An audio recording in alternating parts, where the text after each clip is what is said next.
Assignment number 2, exploring subcultures that are present in America. Today we're going to take a look at the gamer and the endurance athlete subcultures. When you take a look at the gamer subculture, you see that there are a lot of material things in their culture. There are the game consoles, the PlayStations, the Xboxes, the Wiis, and then there are the conventions that they have. As you see, there's the Video Game Awards, and then there's also an award show on Spike TV, which is a popular TV channel. And then also you see the game stores, the GameStops and stores like that. But then when you look at their culture, they also have a lot of non-material culture. There's the jargon. They have words such as noob, which means someone who's new to video games. And there are two versions of this word. There's the noob, N-O-O-B, which is a derogatory term. And then there's the noob, N-E-W-B, which is somebody who's new to video games, but they're willing to learn. Then you also, within this gamer subculture, there's also other cultures. There's the casual gamer, the hardcore gamer, the girl gamer, the retro gamer who plays old video games on either a new console or on the original one that it came out on. Then you have that gamer image that you always think of.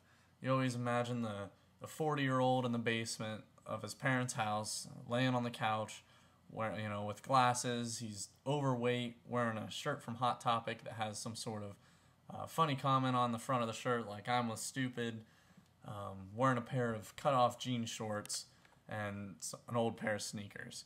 That's kind of the subculture image that we see from the mainstream culture of gamers. The actual statistics do state that the average gamer in America is 35 years old and has been playing video games for about 12 years.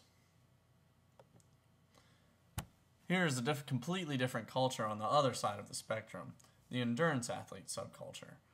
Whereas the gamer culture promotes more of a relationship with technology and doing things online, webcams, talking through Bluetooth devices that are hooked up to your gamer console and over the internet.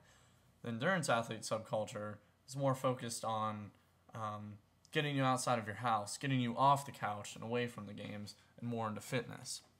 The material culture of endurance athletes can be seen all around Boulder.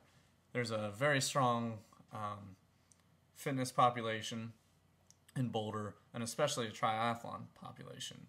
You see all the bikes, the wheels, the people running. You'll see, if you go into any endurance athlete's house, you'll usually see some sort of race bib will be displayed around their house. And then you also see the spandex. Whenever you see people in for commercials relating to endurance sports, there's always a good-looking person, skinny, tan, and they're usually wearing spandex clothes. In the non-material culture of endurance athletes, you see that they also have their own jargon. There's words such as bonking, which refers to when you're in a race and all of a sudden you can't go anymore. Maybe you didn't eat enough food or it's too hot out. There's also fartleks, which is another name for interval training. But then you see that there's a culture of just this fitness ideology.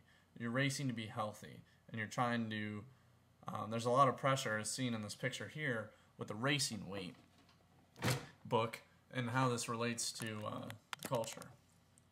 When you look at the relationship to mainstream culture, two of the things that both of these subcultures have in common is that they're both becoming more and more popular with the mainstream culture.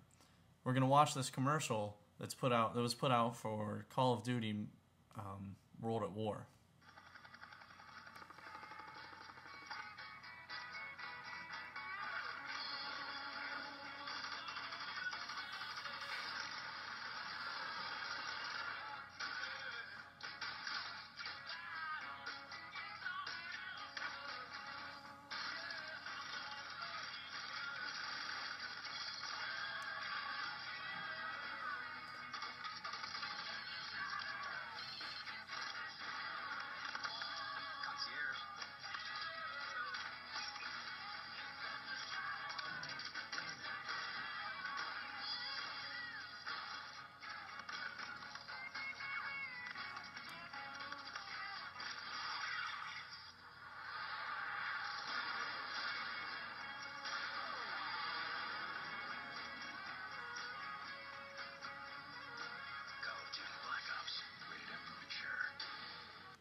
That commercial is very representative of the gamer culture now in America.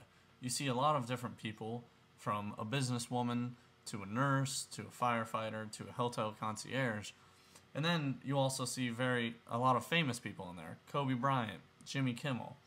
This shows how games are becoming more mainstream and that more people are participating in them, not just that 35-year-old who's been playing games for 12 years.